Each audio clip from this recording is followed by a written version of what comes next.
If it's Thursday, President Biden gives Israeli Prime Minister Benjamin Netanyahu a new ultimatum, threatening to cut off U.S. weapons to Israel if the IDF launches a full-scale assault on southern Gaza, marking the White House's most direct warning yet at a critical point in the war. Plus, NBC News reporting on the Biden administration's new plan to tighten the asylum-seeking process for some migrants, ahead of a potential wider crackdown on illegal crossings at the southern border, as Democrats and Republicans zero in on immigration ahead of Election Day. And a new witness takes the stand, and Stormy Daniels returns to the hot seat, sparring with Donald Trump's lawyer over the accuracy and credibility of her graphic testimony, where she detailed her alleged encounter with the former president and the hush money scandal surrounding it.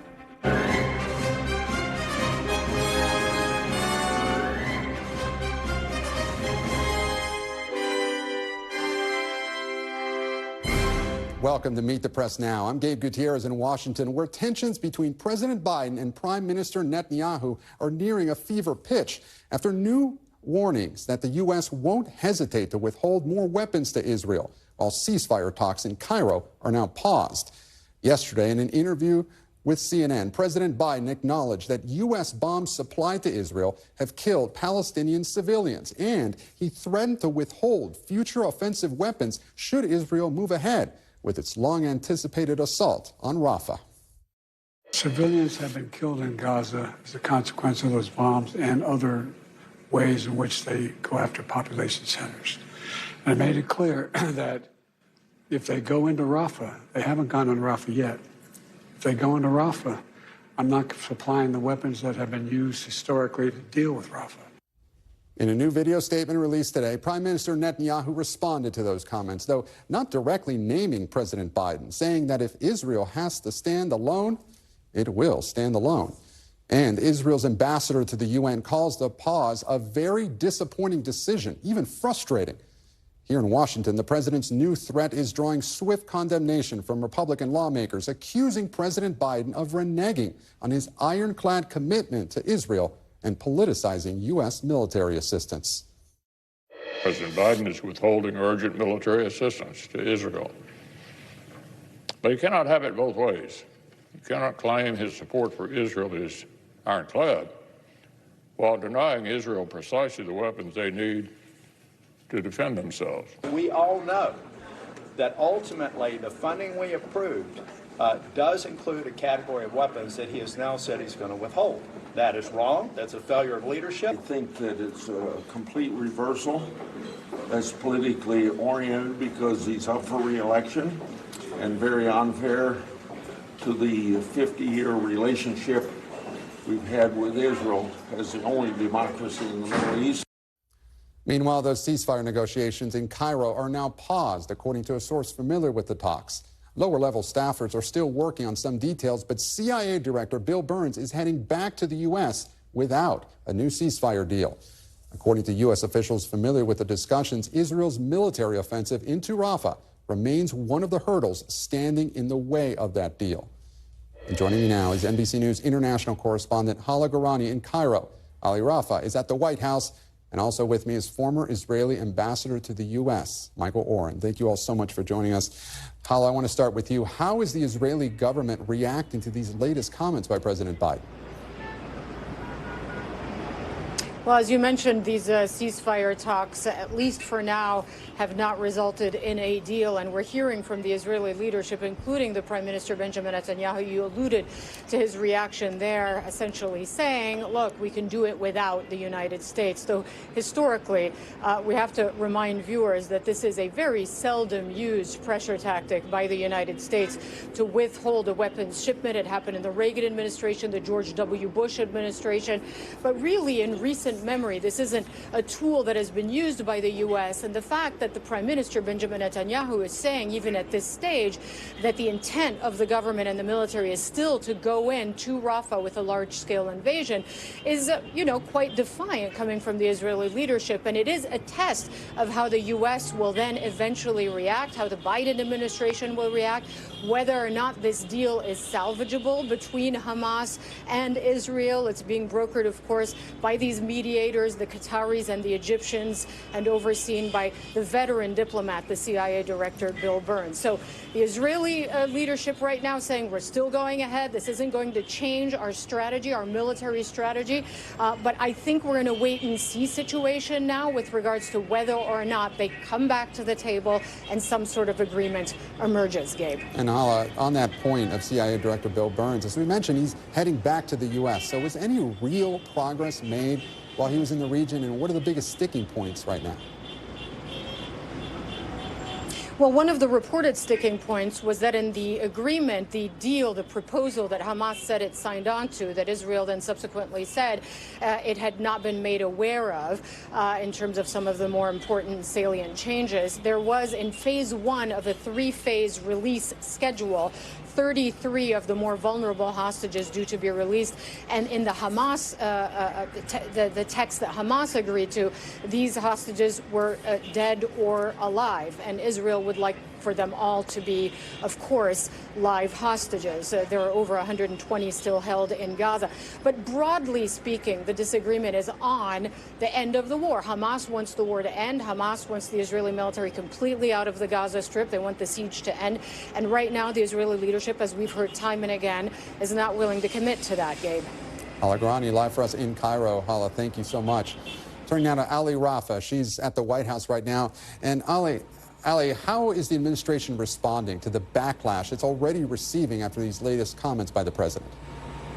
Yeah, Gabe, well, publicly, the White House is on defense. It's justifying these moves by the president to, number one, not only pause that weapons delivery to Israel, but also the president issuing that warning to condition future U.S. aid to Israel if Israel goes forward with this major ground offensive in Rafah. And we heard from these officials today pushing back also on these accusations, notably from Republicans, that the U.S. is, quote, abandoning Israel. We heard from the National Security Council's John Kirby in a phone call with reporters this morning, stressing that this pause of U.S. weapons deliveries is part of long-standing aid. He's also stressed that the U.S. weapons deliveries to Israel to be able to defend itself, to supply its Iron Dome defense system, that is still moving forward. But he also stressed how serious the president was in issuing that warning to condition future weapons deliveries. Kirby saying that the president, in many phone calls with Prime Minister Netanyahu, was very clear about that condition and saying that it shouldn't have come as much of a surprise to the Israelis that he did issue that warning yesterday. And Ali, is the administration concerned that this rift between President Biden and Prime Minister Netanyahu could derail the ceasefire talks? Earlier today, John Kirby, in that phone call, he made it seem like he thought that Hamas would get the upper hand. That's right. It's hard to imagine how the White House couldn't be concerned that this could result in a pause or some sort of impact on these ceasefire talks. You mentioned what Kirby said on that call. He said that he believes that an invasion of Rafah by Israel would actually strengthen Hamas's hand at the negotiating table because it gives Hamas less of an incentive to reach a deal. Obviously, all of this shining a light on how precarious of a position the president is in, as these moves recently have represented a major policy shift, a major shift in rhetoric by the president after months and months of simmering tensions between him and Prime Minister Netanyahu. So you can imagine, as we wait to see how Israel responds next, that is a concern for the White House, as we have already seen Netanyahu publicly defy the president's wishes, Gabe. Ali Rafah, live for us at the White House. Ali, thank you. And I want to turn now to Ambassador Michael Oren. Thank you so much for being here, and we really appreciate your expertise. What was your reaction to these comments from President Biden, and how seriously do you think Prime Minister Netanyahu is taking this new warning? Good to be with you. Well, the entire policy of threatening to withhold arms to Israel, or actually delaying the shipment of arms to Israel, it's shocking to Israelis. It is not surprising. As was mentioned earlier in your report, there are precedents, even going back to President Truman, who blockaded arms to Israel, President Reagan, H.W. Bush, and President Obama back in 2014 delayed arms shipments during another war with Gaza. So it's not surprising, but it is quite shocking.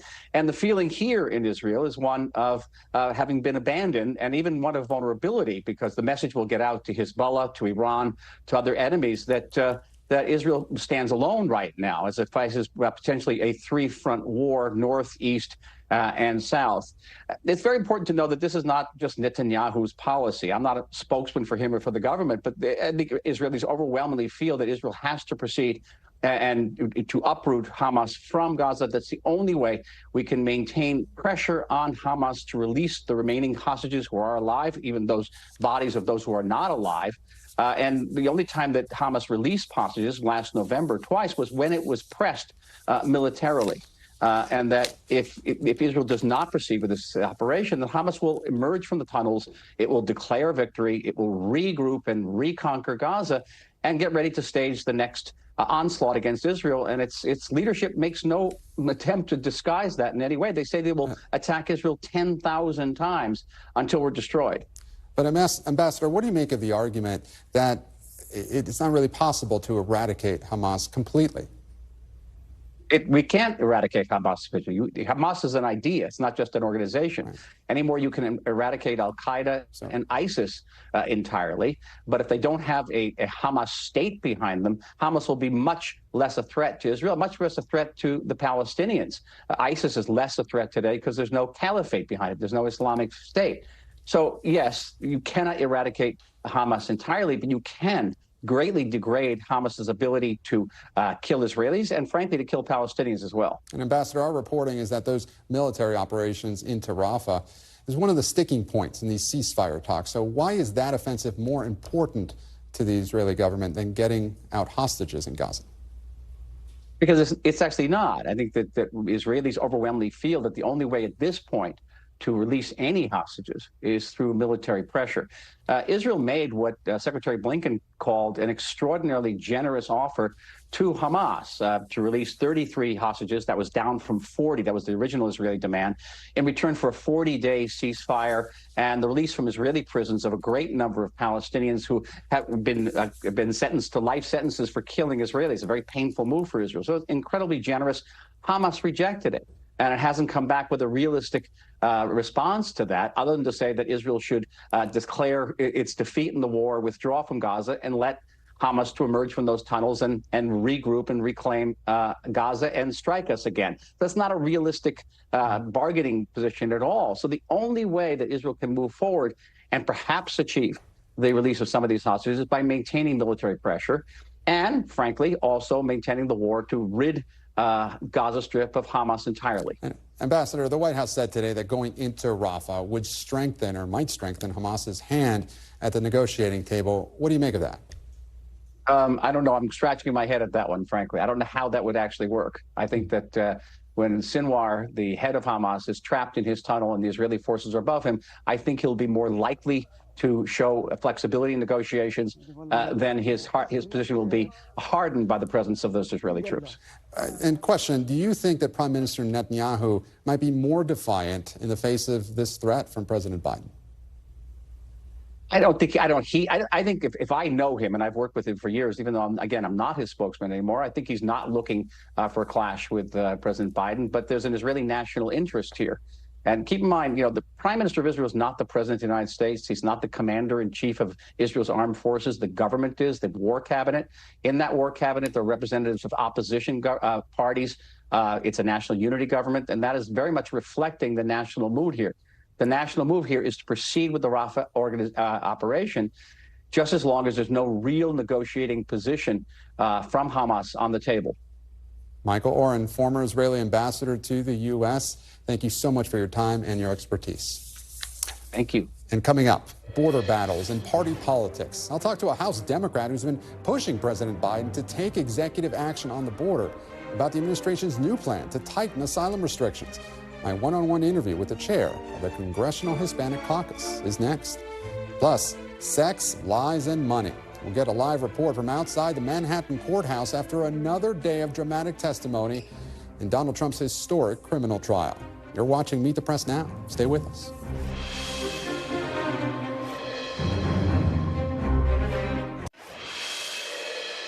And welcome back. The Biden administration will propose a new rule on asylum as Democrats prepare to go on the offensive on immigration ahead of November's election.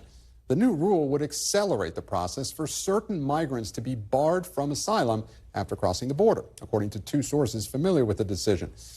Meanwhile, Senate Democrats and administration officials are planning a multi-pronged approach to bring parts of the failed bipartisan border bill up for votes ahead of executive actions on immigration from the White House. It's all part of an attempt to turn the focus to Republicans for inaction on the border. And as our latest NBC News poll shows, just 28% of voters approve of President Biden's handling of the issue. And joining me now here on set is NBC News Homeland Security correspondent Julia Ainsley. Julia, it's always good to have you here. Walk us through these asylum changes. Well, they're just lifted now, this minute, while we're sitting here. The embargo, we can talk about this now. This is officially out from the White House.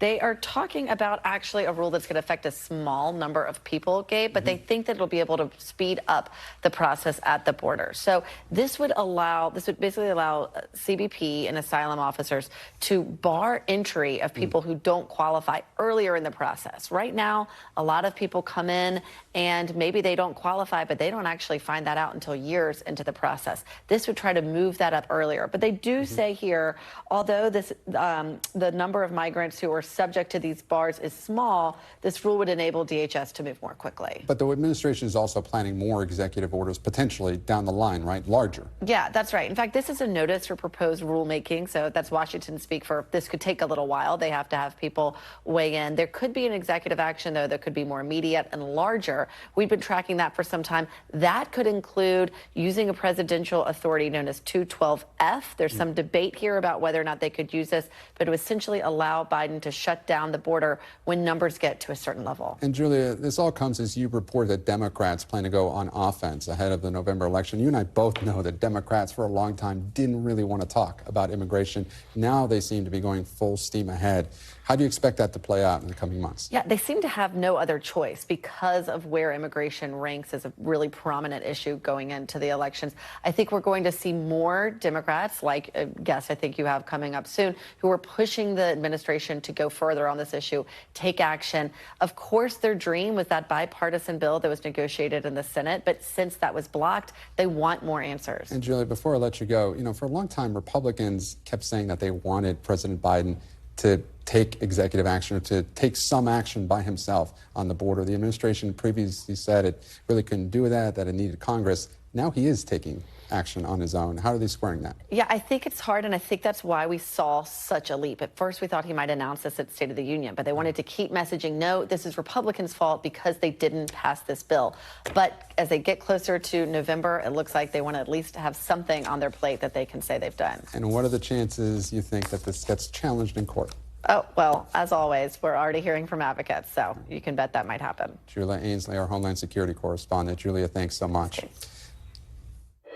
Congresswoman, thank you so much for joining us. I want to begin with a proposed asylum rule from the administration today. What's your reaction to it? First, Gabe, thanks for having me. Well, we haven't seen the details. We know it's a proposed rule, and I'd like to have time to actually look at it and study it and see if the Congressional Hispanic Caucus will have a comment on it. But at first blush, just hearing about the reports of what is in it is it changes the timing of when an officer can apply mandatory bars for migrants. And so we don't know what the impact or effect will be yet or how large of a group this will be. But if it's an issue where you have a national security or a public threat, I could see the reasoning behind it. But we also want to make sure anything that's put forward doesn't turn away innocent people, and that's our great concern and our great fear. So we'll have to take a look at the details, which I haven't seen yet. And Congresswoman, I was at an event at the White House earlier this week where the president promised you and the Congressional Hispanic Caucus a meeting. What do you plan to say to the president in this meeting? And is there any frustration it's taken him this long? Well, the Congressional Hispanic Caucus sent over a list of proposed executive actions we believe the president should take. This is a time and a moment that I think he should do it and he can do it. And so the meeting would be to go over those proposals and those recommendations. Just for example, one of them is to make sure that the spouses of citizens have the ability to have parole in place. And to have protections for them. People have been here for a long time, and so we want to make sure that he exercises this opportunity. And as you mentioned, the president, when I brought up the meeting, was very generous in saying, yes, of course, let's set up a meeting. So we're looking forward to having that opportunity to talk to him about these proposals. But hadn't the Congressional Hispanic Caucus asked for that meeting now for several months, where there's some frustration during negotiations for the bipartisan border bill that you didn't get that meeting back then?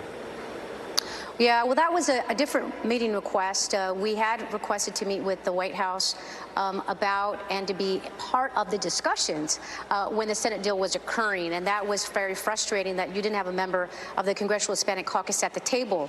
This was a different request for a different topic, and that is to talk about executive actions that the president can and should take. We know Republicans do not want to do anything on the southern border. They don't want to help, and Democrats are willing and able and ready to work, and that's what we're trying to do. And Congresswoman, you and your colleagues signed a letter calling in the administration to streamline pathways to lawful status for undocumented immigrants. Do your Senate colleagues share your concern about pathways? And because our reporting indicates Senator Schumer may bring up parts of the bipartisan border deal, which you've been critical of, as you just said. And do you feel that they're serious about getting immigration reform done? Well, I know Republicans are not serious about getting any immigration reform done, and that's, I think, the big challenge here. But we do know that the letter that I sent to the president was signed on by senators. It was signed on by House members. We actually just did a press with our senators just yesterday. So there is a shared concern on asking the president to take action, and that might be the best course right now, given that Congress is inefficient and not functional, especially on the House side with Republicans in control and the chaos there. But we want to make sure that anything that's put forward, any proposals, anything on the Senate, includes and makes sure that we're not leaving behind people who've been in this country that need those protections. And so any kind of enforcement needs to be paired with positives. Congresswoman, last time you were on this program, you said you were willing to make, quote, tough compromises if there's a pathway to citizenship in any reform bill. What specifically are you willing to compromise on to get that into legislation? Well, I think that's a question for Republicans on what is it that they are seeking in exchange to do something they've already said they're for, which is providing protections for dreamers. What is it that they want for that? And I think those are conversations we can have, whether it's talking about the credible fear standard, whether it's talking about more regional processing overseas. It's hard to tell exactly what Republicans want, because when you have these conversations behind closed doors, the sentiment is, yes, we're for this. We want to work on something, but the appetite isn't there right now. And with Trump running, he doesn't want us to do anything either. And I think that just goes to show you why there is nothing being done by Republicans to actually address the situation. And Congresswoman, I want to turn now to President Biden's engagement with Latino voters. Last time we spoke with you, you said that he needed to get out and really talk about what the administration is doing for your communities. Have you been satisfied with what you've heard in the last 3 months? Well, he's been going out to Arizona, Nevada, the vice president. We've definitely seen the engagement. We got to just make sure we're keeping that up to make sure that Latinos everywhere are hearing about not only what has been done and things that haven't even taken effect yet, whether it's the lowering of prescription drug prices, to go out and tout what he's doing on student loans, which is huge for our Latino community and students and those who have debt. So we need to continue to do that, but we also need to talk about what we also are going to do. How to finish the job, something that he started, but he needs another 4 years to finish that job. And so we got to continue to do that engagement. Of course, we know his campaign manager, Latina, Julie Chavez, is also at the table. And that's what we need, somebody who understands the community, who understands the messaging, and is doing so not just in English, but in Spanish, and is deploying people across this country. Congresswoman Nanette Barragán, thank you so much for your time. We really appreciate it. And coming up, Stormy Daniels off the stand after more than 7 hours of testimony. The tense questioning she faced from former President Trump's legal team and how it could play into their defense strategy. That's next. You're watching Meet the Press Now.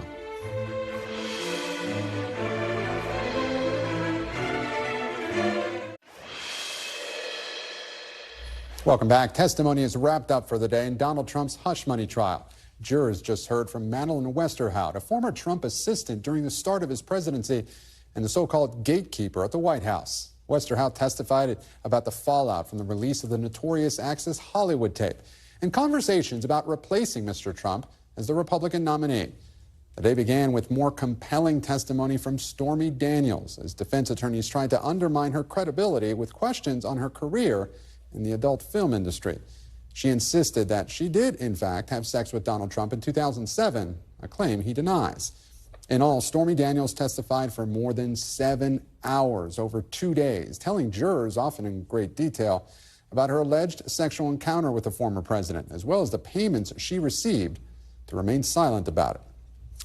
Now let's turn to NBC News national correspondent Yasmin Vasugian. She joins me live from outside the courthouse in Manhattan, and also with me is Danny Savalos, a criminal defense attorney and an NBC News legal analyst. Good to have you both. Yasmin, let's start with you. Describe the tone of Stormy Daniels' testimony today compared to Tuesday.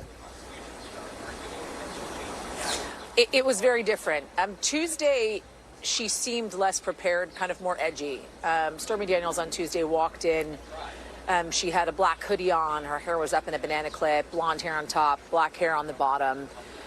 She tended to drone on, give details that were not needed to her testimony, especially in direct. And she was chided many times by Judge Merchan for not listening to the question and not answering the question as quickly and or as succinctly as the court would have liked. And so many times he would say, Ms. Daniels, please, please, pleading with her, listen to the question and answer it in a succinct way. Just answer the question that is asked. There were many times in which defense objected and the judge sustained, and even oftentimes in which the judge sustained his own objection, where the defense did not necessarily even offer an objection. Today was a much different day, Gabe. She seemed much more prepared, I would say. She gave a lot of yes and no answers to the questions in cross-examination from Susan Necheles. She oftentimes asked Susan Necheles to bring up evidence. When asked, for instance, did you say this? When you gave this interview to In Touch magazine back in 2011, did you mention this to the interview in Vogue that you gave in 2018, or the interview that you gave to Anderson Cooper in 2018 as well for the 60 Minutes piece? And she would say, I'm not sure what you're talking about. I'd like to see the evidence that you're presenting.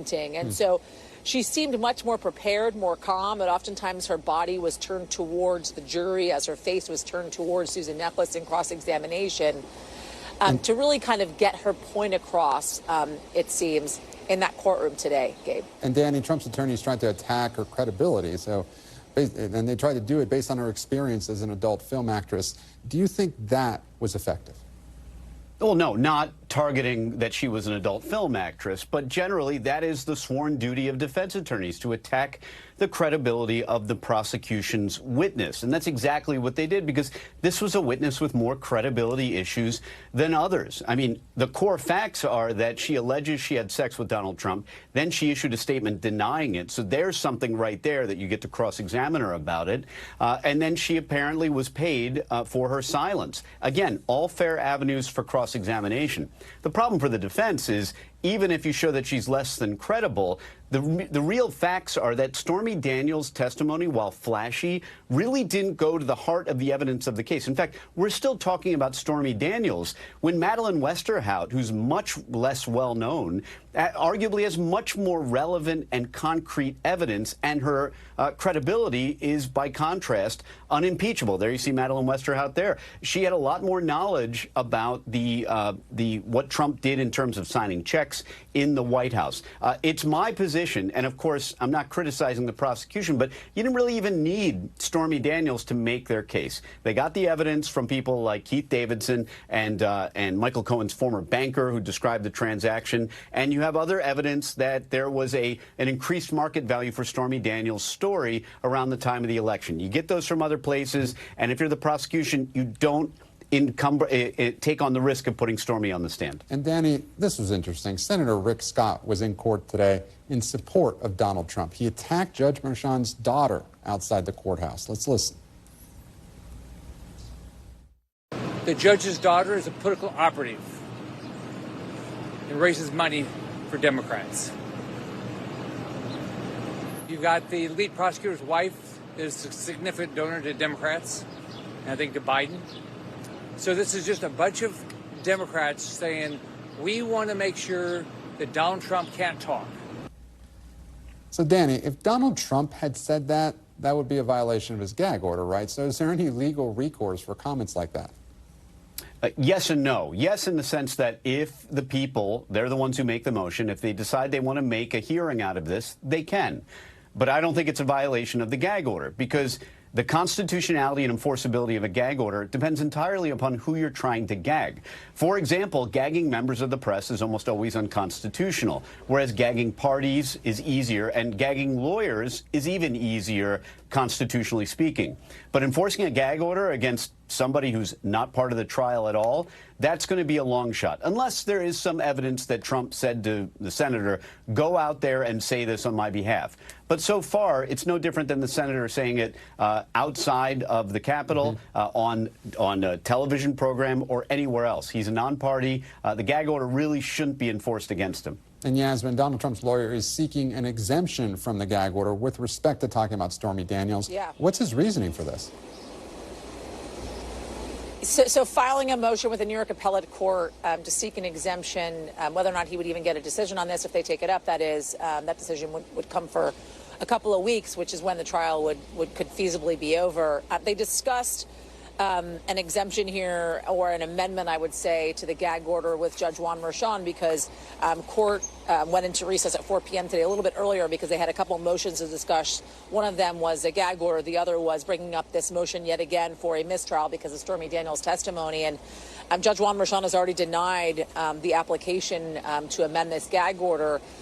The reasoning for this was Todd Blanche, the former president's attorney, arguing that essentially he should be able to defend himself after what they see as this testimony from Stormy Daniels, that they think Stormy Daniels lied on the stand. And they think Donald Trump should have the ability to defend himself. They mentioned an instance in which Stormy Daniels' friend was on television yesterday evening corroborating her story as well.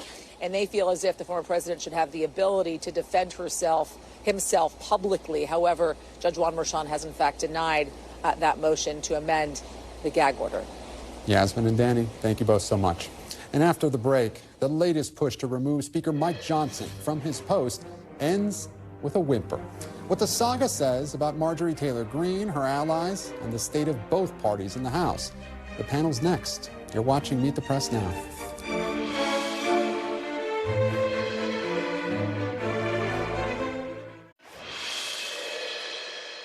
Welcome back. Turning to Capitol Hill, the effort to oust Speaker Mike Johnson came and went yesterday, with the motion to vacate the chair, led by Congresswoman Marjorie Taylor Greene, tabled without much of a fight. Just 21 members, including just 11 Republicans, voted to move forward on the resolution. It's a major defeat for Congresswoman Greene, yet she was defiant after the vote. I think today has proven the Uniparty is alive and well, and the Democrats now control Speaker Johnson. That was something that everybody suspected all along. They just voted to save him, and I think that's the message that is being told to America. Some Republicans we talked to after the vote were not pleased with Greene's unsuccessful push to oust the Speaker. Most of us, by the time we turn 12 years old, figure out that tantrums don't actually work, and apparently not everybody in Congress has got the memo. Moscow Marjorie has clearly gone off the deep end, maybe the result of a space laser. But this type of tantrum is absolutely unacceptable, and it does nothing to further the cause of the conservative movement. Joining me now on set is Julia Manchester, national political reporter for The Hill, former Florida Democratic Congresswoman Stephanie Murphy, and Republican strategist Matt Gorman. He recently worked on the Tim Scott presidential campaign. Thank you all for joining me. So, Julia, I want to start with you. Moscow Marjorie. What did Marjorie Taylor Greene get out of this? You know, we're talking about her, and that seems to be something she wanted. This really builds her name ID. And look, I think she's trying to appeal to a portion of the Republican Party, a portion of conservatives that don't want Speaker Johnson or congressional Republicans to be working across the aisle with Democrats, even though Speaker Johnson, quite frankly, did his job. I think there's real frustration among some conservatives, and we didn't really see that frustration pan out yesterday, but there still is this frustration that Johnson did not get more funding from the border and that there was more funding for Ukraine. So I think there's going to be a warning sign for Johnson going forward, because we know that Democrats said they would save him this time, but they didn't commit to saving him to any other future motions. And we'll get to that in just a second. But first, Matt, I want to turn to you, and I want to put up a piece from our friend Brendan Buck. He writes, there is a cultural peculiarity in the House GOP where it is almost taboo to say out loud that a conservative priority is not immediately achievable.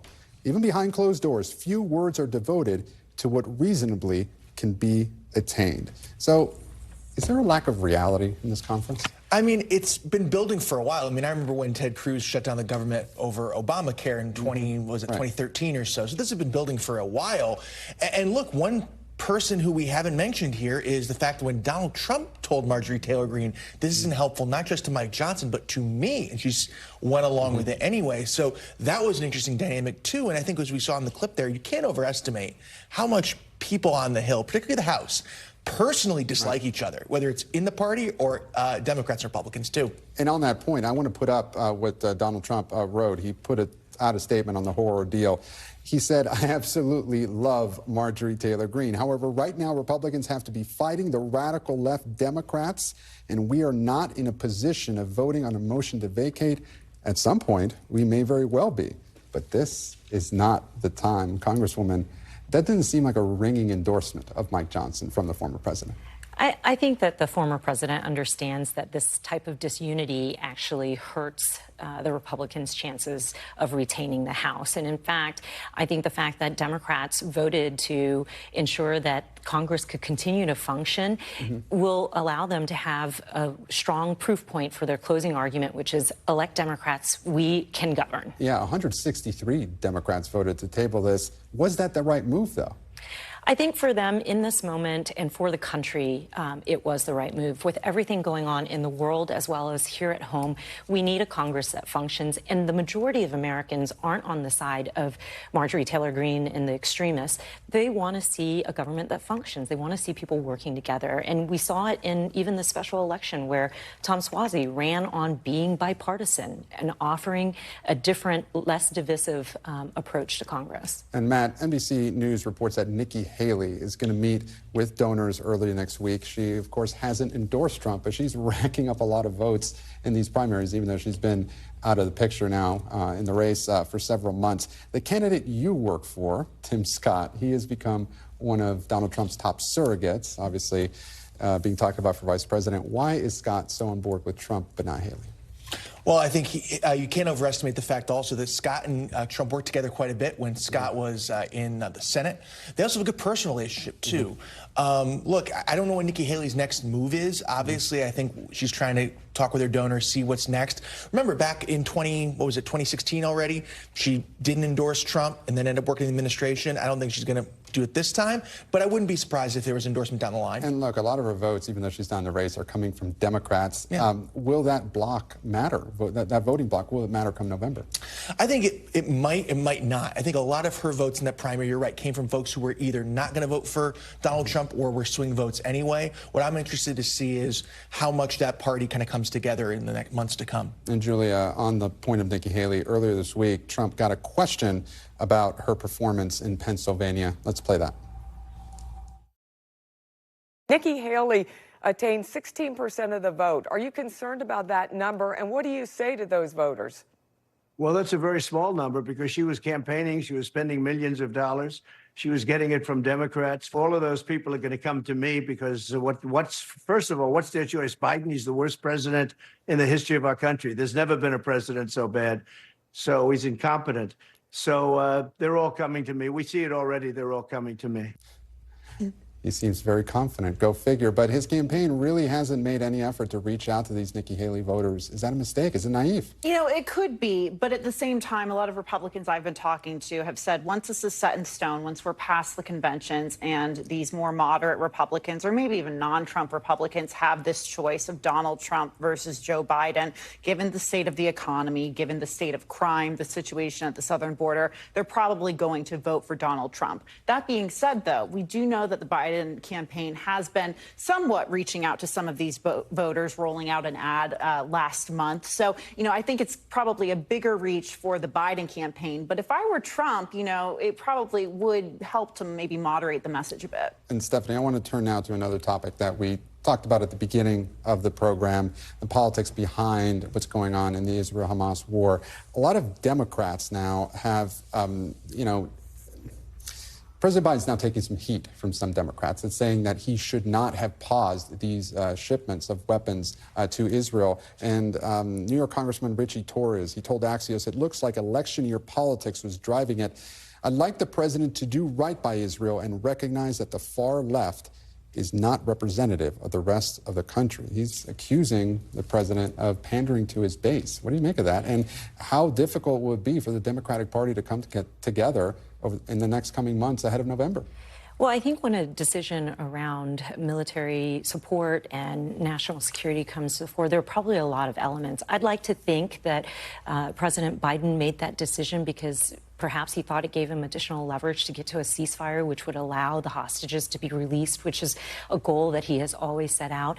And it isn't as if he's walking away from Israel entirely. They're going to continue to provide defensive support, and this is a temporary stoppage. So who knows what kind of conversations are happening in the background and in the Middle East to get to a ceasefire, which everybody wants. In the fall, I'm worried that the scenes on the college campuses will return when the students come back, and that will be the pervasive message. Unfortunately, that's a small part of the Democratic Party that won't vote for him, but what it does do is alienate a large part of the American people who don't like to see that lawlessness. And the Biden campaign, though, they've been saying that they want to focus more on the economy and, inflation, also reproductive rights. They want the message on that because they say that this is going to be an issue that affects a small slice of the electorate. Do you think that that's effective? I think it's really frustrating that it's the base that is drawing attention away from the president's ability to double down on things that really matter to the American people around the economy, inflation, immigration, and domestic security. And Matt, I want to turn to you quickly since we're running out of time here, but Republicans in Congress, they're of course ramping up their attacks on President Biden over his decision to pause these shipments. Some of them are even bringing up impeachment. What do you make of that argument? I think it allows them to go on offense. They see a lot of commonality between essentially messing with a congressionally appropriated arms shipment for political reasons. When Trump did that in 2019, they had an impeachment inquiry, and now they see a very same strain of commonality here. So don't be surprised to hear more about that in the weeks to come. All right. Thank you all so much, Julia, Stephanie, Matt. I really appreciate your time. Thanks for joining us here on the panel. And still to come, we'll take you inside the muck, an investigation from our South Florida station on the serious environmental concerns deep in the heart of sugar country. You're watching Meet the Press Now. And welcome back. I want to turn to Florida, specifically its powerful sugar industry, which is a big contributor to political campaigns from local to federal levels. The new NBC News South Florida documentary, Bittersweet Muck, takes us inside the state's sugar country, where residents describe pre-harvest burning in sugarcane fields as black snow pouring down. NBC's Sasha Jones investigates this air quality debate. We heard you were wishing for something to eat. Something sweet. It's already sweetened. We hope you've noticed. Each single puff is candy coated. Sugar. It's sweet. And in most of the things we eat. From cereals to juice and pasta sauce, you name it. And there's a 20% chance the sugar you are eating is coming from Florida. Florida's sugar industry is what's known as Big Sugar, with two major players, U.S. Sugar and Florida Crystals, and dozens of smaller farmers known as the Sugarcane Growers Cooperative of Florida. The industry is responsible for producing roughly half of the nation's cane sugar. Together, they employ over 19,000 people with an estimated economic impact of over $4.7 billion on the state's economy. And there's nowhere their impact is felt more than in the industry towns in the Glades region of the state.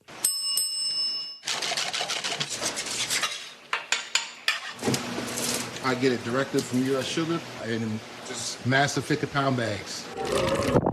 Tea, the lemonade, meatloaf, brownies, all of my sweets. I even use it in my oxtails. Big Eaters Cafe is located in what's known as America's sweetest town, Clewiston, where U.S. Sugar's headquartered.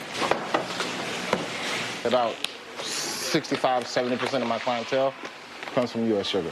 I wouldn't be able to survive at all. They had a big hand in building up Clewiston. They'll invest in the community, they'll give to charity and philanthropy. But some people in the towns closest to this money-making crop are putting a focus on how farming practices like pre-harvest burns are impacting the air they breathe. When they burn the sugarcane fields, it's piles of smoke and ash that rise into the air, and it all rains down just like it would rain on you. No one can sit and tell me that the black snow doesn't affect the way you and I breathe. Stop the silence! This is certainly a company town, certainly labeled as a taboo to challenge the industry for their practices. A local campaign funded by the Sierra Club has brought attention to how pollution from pre-harvest sugarcane burning is impacting the air quality in the region. But in 2021, Big Sugar got a big win. Florida lawmakers voted in favor of expanding the state's Right to Farm Act. For many years, they have given a lot of money to the legislators to make sure that they can have favorable conditions for their business. The law helps protect farmers from lawsuits related to impacts from things like smoke, dust, fumes, and particle emissions. Only people who live within 1/2 mile can file a nuisance lawsuit. I am a sugarcane farmer. You think he has to tell me how to vote? I already know how to vote. So I vote my conscience. Rick Roth is a third-generation farmer and also a Florida state representative who voted in favor of the Right to Farm Act expansion. We are highly regulated, and also we can harvest a lot faster if the field is burned. It was just general statements that it causes harm. Well, where's the harm? But the industry is doing everything it can to be compatible with the citizens. Agriculture is what brings money to the Glades. And WTVJ consumer investigative reporter Sasha Jones joins me now from Miami. Sasha, thank you so much for bringing us that reporting. That was just a piece of your documentary. What was the most surprising thing you found in that investigation? Yeah, that was just a piece of it, but the much larger documentary really goes inside this ongoing debate about air quality in these industry towns, these small towns.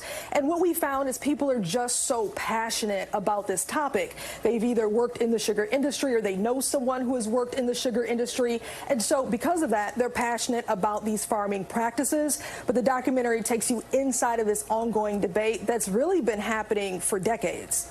And Sasha, you mentioned that lobbying efforts of the sugar industry in the Florida state legislature. Put it in perspective for us. Just how much influence do they have? Well, the influence really is all around you, especially when you go into that community. So historically, for a long time, the sugar industry has donated millions of dollars at the state level, but that extends beyond just the state level, right? It goes into local campaigns, it goes into the community. And in speaking with people, they are heavily influenced by the amount of money that goes into their community from this industry. It definitely influences whether or not they want to talk about this topic and whether or not they want to have these type of deeper discussions about farming practices. And Sasha, how are farmers and residents who rely on Big Sugar to make a living, as we saw in your piece, how are they reacting to the local campaign? Well, to be honest with you, most people are aware of the campaign. It's been around long enough that most people know about it. But even though they're aware of this campaign, most people are not affiliated with this campaign. This is really a small group of people with a really big voice. So just a small group of people have been affiliated with it so far. But many of the people, you know, what they tell us is though they're aware of this, they know that it's a potential issue. One thing they want to make clear is that there's other issues in this area. They have transportation issues, education issues, poverty issues. They really believe those are the things that people should be most focused on, especially when you're talking about an area that just doesn't have a whole lot of money flowing through it. Sasha Jones from our Miami station, WTVJ, my hometown station. Sasha, thank you so much. And you can catch more of Sasha's reporting and stream the entire Bittersweet Muck documentary on NBC6's website and YouTube channel starting today. I'm Gabe Gutierrez, and we're back tomorrow with more Meet the Press Now. The news continues with Tom Costello in for Hallie Jackson right now. Thanks for watching. Stay updated about breaking news and top stories on the NBC News app or follow us on social media.